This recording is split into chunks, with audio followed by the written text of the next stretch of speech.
আবারও একবার বড় বিপদের সম্মুখীন হতে চলেছে তৃণমূলের সরকার। লোকসভা নির্বাচনের আগে ফের একবার বড় পদক্ষেপ গ্রহণ করলো নির্বাচন কমিশন। রাজ্যের লোকসভা ভোটের জন্য দুজন স্পেশাল অবজারভার নিয়োগ করলো নির্বাচন কমিশন। নির্বাচন কমিশন সূত্রে জানা গিয়েছে, নির্বাচনী প্রক্রিয়া সুষ্ঠুভাবে সম্পন্ন করার জন্য দুজন বিশেষ পরিদর্শক পাঠানোর সিদ্ধান্ত নেওয়া হয়েছে কমিশনের তরফে। রাজ্যের 7 দফাতেই হতে চলেছে লোকসভা নির্বাচন। জানা গিয়েছে, পুলিশ অবজারভার হিসেবে Anil Kumar Sharma, special general observer হিসেবে আলোক সিনহাকে রাজ্যে পাঠাচ্ছে কমিশন। সিইউ দপ্তরে ইতিমধ্যেই জানানো হয়েছে এই বার্তা। খুব শীঘ্রই রাজ্যে আসছেন তারা। রাজ্যের 7 দফার নির্বাচন পরিচালনার দায়িত্বে থাকবেন এই দুইজন।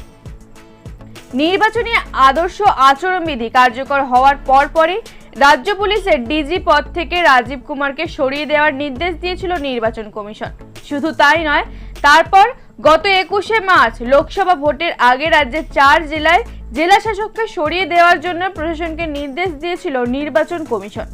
জেলাগুলি ছিল পূর্ব মেদিনীপুর, পূর্ব বর্ধমান, ঝাড়গ্রাম এবং বীরভূম। কমিশন সূত্রে খবর, ওই 4 জেলার জেলা শাসকের কেউই আইএসএস ক্যাডারের অফিসার নন, তারা ডব্লিউডিসির এফ অধিকারী, তাই তাদের জেলা শাসক পদ থেকে সরানো হলো।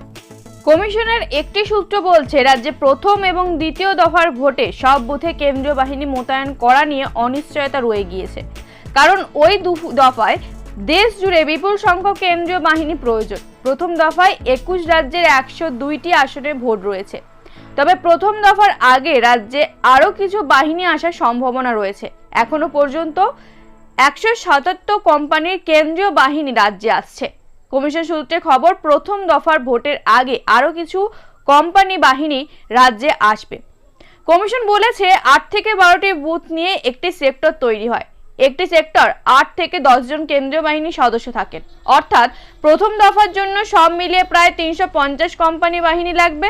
2019 সালে লোকসভা ভোটে প্রথম দফা 2টি আসন সব বুথে কেন্দ্রীয় দিতে পারেনি। কমিশন সূত্রে খবর, ওই 2 আসনের জন্য বরাদ্দ ছিল 84 কোম্পানি কেন্দ্রীয় বাহিনী। আদতে প্রয়োজন ছিল তার থেকে অনেক বেশি।